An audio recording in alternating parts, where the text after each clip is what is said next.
We don't do too many stories out of Washington, D.C. Too easy. Too much black on white, black on young, black on old, black on gay, black on straight, black on Asian, black on everything crime down there. So when I saw this story out of a small website, community newspaper, Washington, D.C., I thought, okay, it's kind of interesting. I'll put it aside. Maybe we could put it in one of those collections I do every couple of days or so. But then this story started to get very interesting. Why don't we just blow through it and see if we can see what made it popped out. And then we're going to see what made it get extremely interesting. Okay, so it's just a story out of Washington, D.C. from Sunday night. Yesterday evening, I received a call from a friend asking if I would come to her family's restaurant and check out her uncle. I am in the medical field. I went over there and found her uncle, who was visiting here on vacation from Vietnam, was walking around 7 p.m. or so on Hyatt Place between Park Road and Irving Street. He was approached by 4 young African-American males, and out of nowhere, he was knocked out by a punch to the face. He was further injured by hitting the concrete. Someone called 911 when they saw an unconscious man on the street. Before the police arrived, he woke up, and after being unconscious for an unknown amount of time, he had a period of amnesia while walking around afterwards and was found near the restaurant. The only thing taken from him was an old phone, and his money and his wallet were not taken. The assumption, God, I hate that word, is this was a case of young men playing the knockout game. The victim did not know the men, had not spoken to them. The police filed a report, and I personally drove him to the hospital to get a head CT for a possible hematoma. When we arrived at the hospital, we called his cell phone, and a young man actually answered the phone.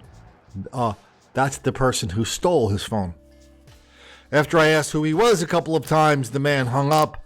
The random attack on a middle-aged, non-English-speaking man is shocking and could have easily killed him. Now, just 1 hour ago, I was told another man, this time Hispanic, was knocked out the exact same way. Apparently, there is a huge pool of blood there right now. This is the exact same location, same time of day on successive days, and both victims were foreign. And this appears to me to be the knockout game that was all over the news last year. Things to me got real interesting when we start looking at the comments. So we read the story. First, we have a story where they actually said 4 black people are going around attacking Asian and Hispanic people. But that was interesting. It was also interesting somebody actually called it the knockout game. So, good for them. But then let's go into the comments. Let's see the stories let's see other stories, but let's also see the denial that really makes the story hyper interesting and makes that area hyper dangerous. This is making a comeback in Southwest Washington as well. We had an incident last night near the library. I live in Southwest. Do you have more info? These scumbags are playing a game that could end a life. Hope your friend's uncle is recovering. Then we got one of our readers, I think, coming out here and saying, liberals keep insisting the knockout game isn't real. Okay, now here comes the denial. You can always tell when the liberals roll into one of these scenes, into one of these forums, everything starts getting very long and all the explanations start getting very complicated. God, it must be exhausting being a liberal. I mean, every time one of these things happen, you just have to go and give a really long explanation. And if you think the person's not listening, you got to repeat it, the longer version. So let's see if we can get through this one. Just Google the knockout game racial myth. We also had some commenters on past thread argued these are just publicized to feed white people's fears. As with most things, there is some truth in this that can be blown out of proportion. And they do reinforce racial stereotypes, which can be exploited by racists. But as with many things, there are people that take the argument to the extreme and dismiss it as a myth and argue that it is only covered because the perpetrators are usually black. God, that took a long time for that guy took a long time to say, I'm too much of a coward to call this for what it is. To be fair, there have been articles periodically questioning whether purported instances of the knockout game are merely just a standard type of urban assault. What the hell is all right, I won't interject anymore. Or mild and compassion to other instances of racial violence, and suggesting that it is undeserving of the coverage it receives. One such link to follow. He put a link to, I think, a piece from Huffington Post. I think that's one of the many articles that said good old Colin was making the whole thing up. Okay, so lots and lots of people on this page saying they're just making it up. But here we come, one of the readers, to issue a little bit of reality. There were at least 4 or 5 attacks by a large group of teens and or young adults on single individuals in the neighborhood between Coolidge High School and Tacoma Metro this past summer-fall. I recall hearing of others in Shaw, Capitol Hill, Mount Pleasant, and I'm sure there were many others I'm forgetting, and also many others that I never heard about as well.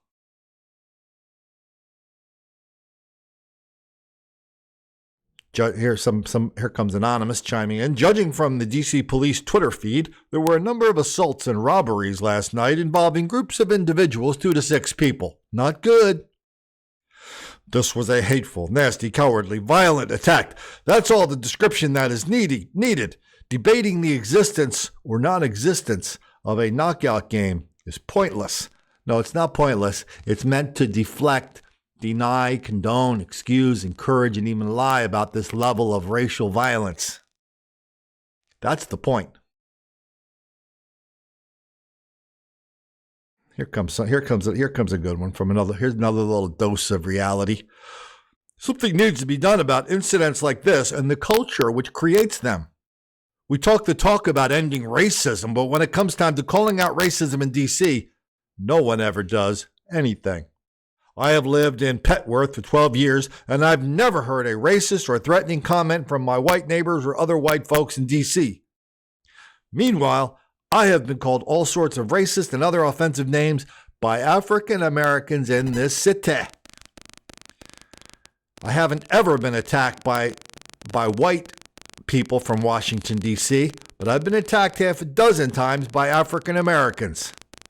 2011, I was randomly punched not far from where this incident occurred. Another time, I was shoved off the sidewalk and told that Mexicans were not welcome here. And by the way, I'm from El Salvador, not Mexico. Thank you very much. Both perps were black. My boyfriend had a bottle thrown at his head by an African-American guy on North Capitol a few months ago and was called anti-Latino slurs by the same bunch of guys. Let's not let the white supremacists in the royal country get away with their racism. Oh yeah, that's all over out there. Yeah, they're everywhere out there. Fool. But at the same time, let's not let the racism closer to home go unnoticed because we are afraid of being called racist ourselves for taking offense. Thanks for listening. It means a lot to me. And that's the second post we got here where somebody had to apologize for being the victim of black violence. They had to apologize for noticing they were black. They had to apologize that other people have been the victim of the exact same kind of violence, and they had to apologize for connecting the dots. That's how they roll in D.C. Look, the single central organizing factor of living in and around Washington, D.C. is that you are living in a company town. And for the last 20 years, whatever the pick a number, for the last 20, 25, 30 years, the one thing that has not changed inside the company is that government can solve every problem, especially this stubborn little problem of black dysfunction, the black underclass that just won't go. It keeps getting worse and worse and worse, no matter what people do or what people say. That is an article of faith in Washington, D.C. So the idea that somehow that the government is actually causing these problems with the things they're doing to try and solve it, that is not something people in Washington, D.C. are prepared to say. The idea that the people in Washington, D.C., like the Washington City Council, for example, which periodically pronounces black people to be victims, the black criminals to be victims of white racism, that's something that people just shrug off and say, oh, that doesn't have any meaning, Colin. Why are you even mentioning that? When I think of black violence and denial in Washington, D.C., the first thing that pops into my head is a story we did last year. A Marine hero was in McDonald's, downtown Washington, near the Capitol. Goes in McDonald's, all of a sudden, all these black people are surrounding him, asking him if he likes Black Lives Matter.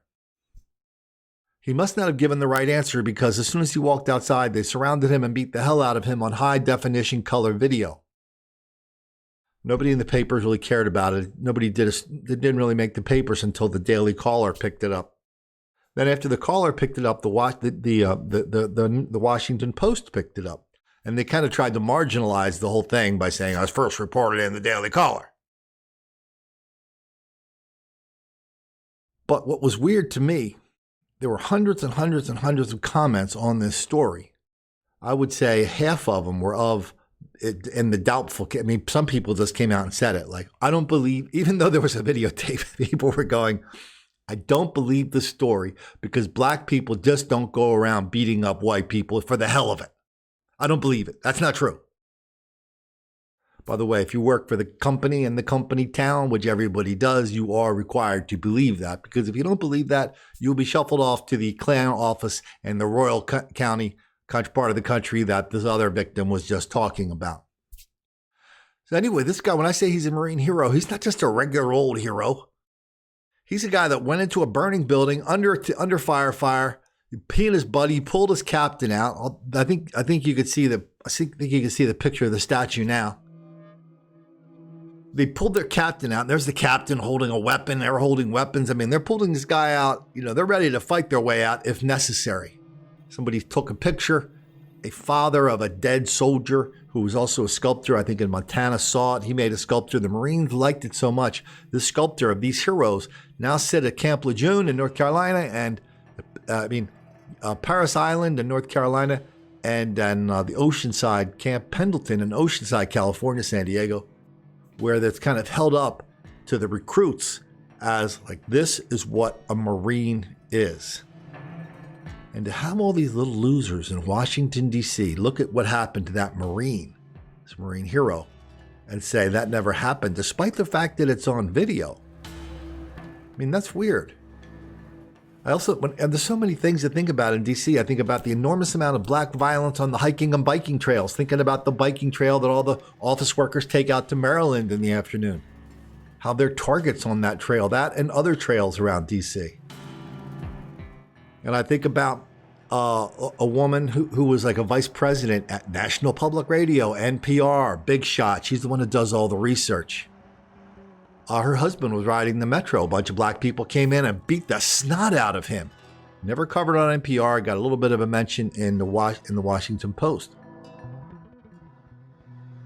I mean, the thing about NPR is it's astonishing if you listen to it how often they will make black victimization. They'll either make it a central focus of the story or they'll shoehorn black victimization into another story that they're doing. So they are down with the cause at NPR, even if it happens to their own people. So the capacity for people to ignore, deny, condone, excuse, encourage, even lie about this black violence, black on white crime, black criminality, black on Asian, black on young, black on old, is just about limitless. And this limit is tested every day in Washington, D.C. The ironic thing, of course, is that many of the victims of black violence in D.C. are, of course, down with the cause. They are the ones patiently explaining people both before and after the violence that is inflicted upon them, how black people are relentless victims of relentless white racism all the time, everywhere. That explains everything. And that's why we have to have fill in the blank. Social program, free